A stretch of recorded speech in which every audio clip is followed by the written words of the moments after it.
Okay, hello everybody. We are in the supply and demand tab of the Drought and Conservation Report. This looks very similar for urban systems as it does for smaller systems, as it does for drought order systems. So I'm just going to walk through all of the sections for supply and demand and walk through each question and how to answer it. So with supply and demand, the first thing I wanted to point out is there is a batch upload opportunity where you can download a template. This downloaded template has all of the fields that are in supply and demand and allows you to fill it out for your water system across a couple of tabs and allows you to get all this information in an easier way. Once you have filled out the template, you then batch upload the template. It'll tell you if there's any errors, missing fields, anything that kind of doesn't make sense. And then it's able to pre-populate all of these fields with that information. So this is there for your use. I highly encourage you to take a look at it if you haven't already, especially if you have a lot of data points, or if you are an urban, aggregated urban supplier and you have multiple water systems, you can batch upload multiple water systems at the same time. So that certainly is helpful if you have multiple water systems. And it's probably the most helpful if this stuff is already in a data, machine readable format in like Excel already, and you're just transforming it to match our template. It's much more helpful like that. So that being said, the first side tab here, so we have our main tab, which is supply and demand, and it has a certain icon color here. And here we have the About tab, which has two questions currently. These two questions, if they were answered previously and that previously report was submitted, you can enter no change, and it'll populate over whatever you reported previously. You can see that previously this water system reported no for delivering non-potable water. We're talking about irrigation water, talking about surface water used in a separate system for non-potable water usage, or recycled water, which is also in a separate distribution system. So these are separate distribution systems. These are typically separate sources, separate tanks, separate booster pumps, separate piping, separate customers, right, from your potable distribution system. So if you have a separate system that maintains non-potable recycled water, you're going to want to mark yes. And now when you mark yes, you'll see two additional side tabs appear, non-potable supply and non-potable demand. Some other hidden questions will also appear as well. So I'm going to leave them yes just for the purposes of this demonstration. I'm going to save it, and then I'm going to go on to potable supply.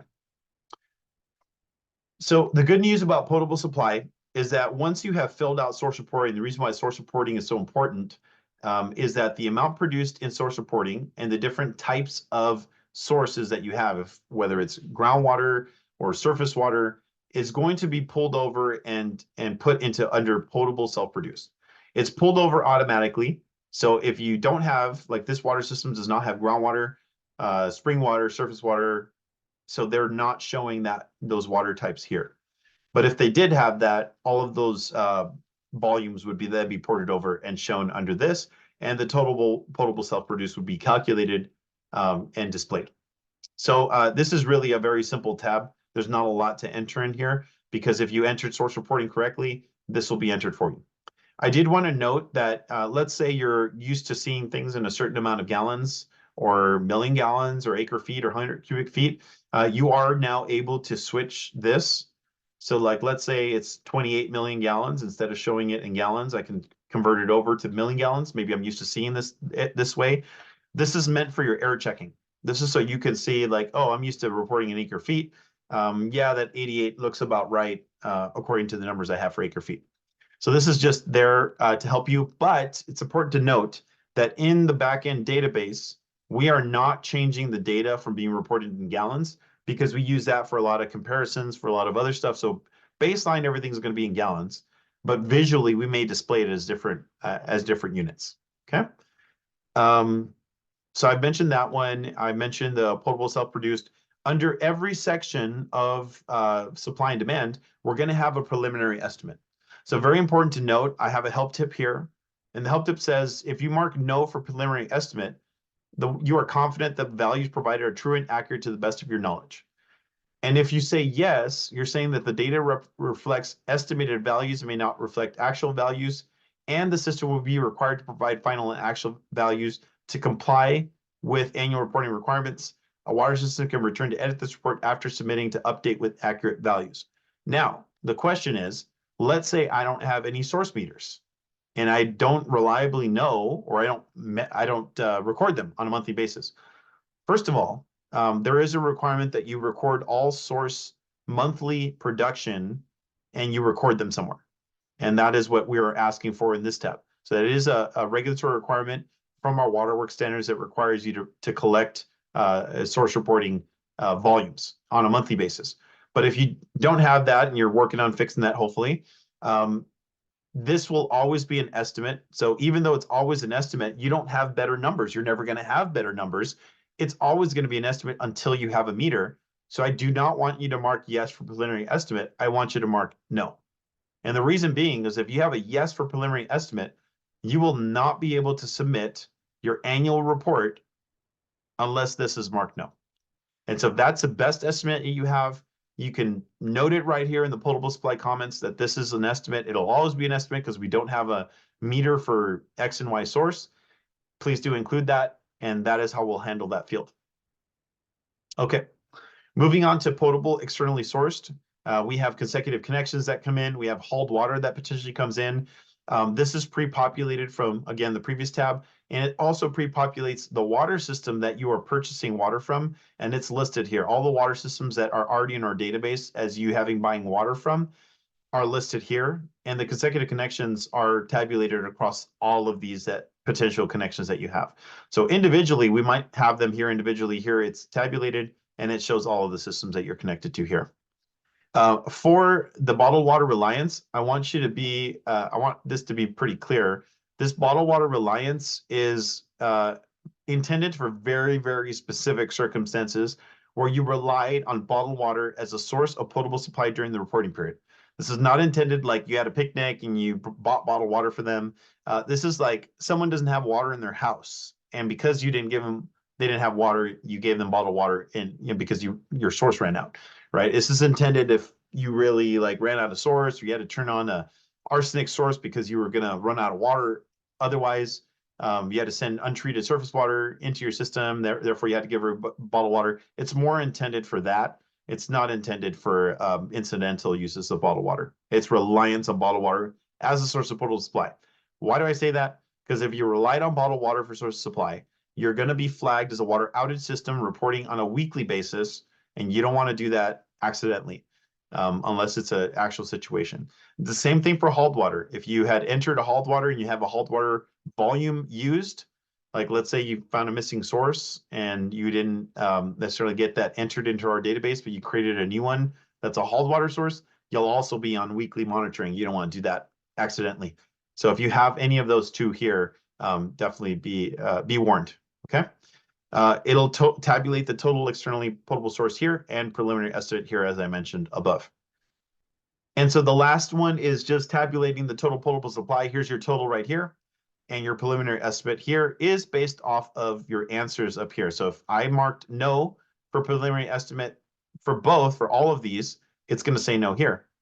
If I mark yes for any preliminary estimate, then the whole thing is going to be marked preliminary estimate. And of course, you can add any comments listed here. Okay. Now I'm going to move on to potable demand. So potable demand here is ask a question of whether you meter the volume of potable water delivered to your individual customers, yes or no. If you happen to not have meters, and the answer is no here, we're going to simplify this report and only ask you for an estimate of your total potable demand. But even though this is an estimate, it's not a preliminary estimate because these are your final numbers. You're never going to get anything better than an estimate. It might have even been your total potable supply that you just stuck in here because you literally don't have any way of measuring your demand. You don't have an effluent to a tank or something that measures that your demand is different from your supply. Whatever you have here, hopefully it's always going to be an estimate, but hopefully it's a good estimate. But it's not a preliminary, so I would mark no. And then you can obviously select the units of measure that you're reporting. So over here, if you actually do meter, and quick note about the metering, if you are not metering right now, just know, I think urbans already have to meter. They already have requirements to meter by a certain time. So hopefully you're already aware of that legislation. But for smaller systems that are not urban water suppliers, there's a requirement to meter your customers, meter each service connection by January 1st, 2032. And it does say subject to funding availability. However, that does not necessarily mean the state has to pay for your metering. It just means that you have to demonstrate that either you don't have the money to meter, and you also don't have state availability of funding to meter. So that's important to note. So there is a requirement that you will have to do this once. That's why it's marked in yellow, is because it will be required at some point, and we are flagging these systems because we know that, one, they're going to need funding, two, they need to know about this requirement. Okay. If you mark yes, then a number of different categories will appear. You're going to see residential single family. This is the amount delivered to all residential single families, not just one single family. I know we could probably make this a little clearer. So we describe what a single family is, but it's all single families and what was delivered to all of them. For residential multifamily here, that's all multifamilies as well. And it'll calculate what your total residential demand is here. Based on your population served, and a quick note here, population served is coming annually from the electronic annual report if that number was then entered into our database. Now, there's many reasons why it won't be entered if we didn't agree with the number, or staffing workload issues maybe didn't allow that number to go over. But if you see that this population served is inaccurate, is not matching what you currently think that this water system should have, then you could note it. In our water system information database, we have our current population, and we also have listed it by date. So we know how much your population was last year, the year before that. And so we have like a time frame. So if you have any questions about this population, please reach out to your district or LPA, and they should be able to assist you in changing their population, workload permitting. If you're asking to change this every month, then that might be a very high workload for that district. They may not be able to get to it every month. But if they're willing to do it, that's fine. But I just wanted to note, if you increase your population in order to decrease your residential gallons per capita per day so you can look better on paper and when it comes to conservation, by increasing your population, you could result in increasing your BACTs, increasing your lead and copper sampling, increasing your disinfection by product sampling, and other things that rely on population in order to create requirements, monitoring requirements for water quality. So just be advised that the same population we utilize to calculate our GBCD is the same population we would use to generate your other requirements for our program. Okay. This RGBCD is utilized by some. It is becoming a more important field for determining how wasteful or not wasteful a water system might be. So these numbers are becoming, they're reported on an urban level on a semi-regular basis on our board meetings. So they are publicized records. And I think it's a really good check because you can see, like, is this demand right? Is it wrong? Like maybe I really meant to do it in 100 cubic feet because look, these numbers look a little bit more accurate than what I'm seeing for gallons, right? So maybe my population is wrong, maybe this is wrong, maybe wrong units. So this is like a nice check. You should see a number here, probably within 50 if you're on the coast, to maybe in some of those ag towns, like maybe up to 200, 300 on the high end. But it shouldn't be like thousands, or it shouldn't be decimals, right? So I think this is really important to look at. And a preliminary estimate listed here, as mentioned before. Under potable non-residential demand, there's a couple of different sections. I want to start with this one because metered irrigation of commercial, institutional, or industrial or institutional landscapes are dedicated irrigation meters that are going to one of these uses. So if you have combined usage meters where you don't know how much is for irrigation and how much is for the people that work there, or for processed water for them, then you're going to want to put it under the commercial, institutional category and industrial category. So this is only intended if you have a dedicated irrigation meter, because this is utilized, not actually sure how it's utilized. I think it helps you with the budgets. This is utilized to determine either how much water you're using for irrigation and figure out for the California Conservationist, the California Way of Life legislation for urbans, it's used for that. So this is one of the fields that they take in. And I think you get credits from some stuff that you report under the non-potable side. So I wanted to note that, but there's commercial, institutional. I have help tips here that include what types of things we're asking for a commercial. If it helps to add more examples in here of like, hey, what about this? What about this? Then we can change the help tips to reflect that. Here's industrial. And again, this is not including what you've entered here because we're going to be adding all these together and we don't want to double count it. And then agriculture, we know agriculture is irrigation, so we didn't need to separate it out here. And other non-residential demand. So a very important note here, the total volume of potable water used for purposes other than what's already listed, and it could include fire suppression, so testing hydrants, street cleaning, line flushing, construction temporary meters. And I've also been including here, because we lack a better place to put it, treatment process water, treatment reject water, treatment backwash water that does not, end up in your potable system is also listed here. The reason being is that you're going to report a very high supply here based on what's coming out of your source, your well, your surface water. And then you're going to have like all that water missing and kind of show as like a water loss component when it's really known water loss, right? And we want to tabulate any accounted for water loss by giving you a chance to report it here. I think in the future we'll have a separate place for it, but for now, this is where I would put it. That way your supply and demand numbers will match a little bit closer. And then we tabulate here your total non-residential demand, and we ask you for a preliminary estimate here. On the next line, we have potable water delivered to other water systems. So if you deliver to another water system, you can enter the volume of water that's delivered here, and then you can add the list of systems that you normally sell or deliver to. It doesn't have to be purchased. It could just be transferred. And that amount is listed here, and that has preliminary estimate as well.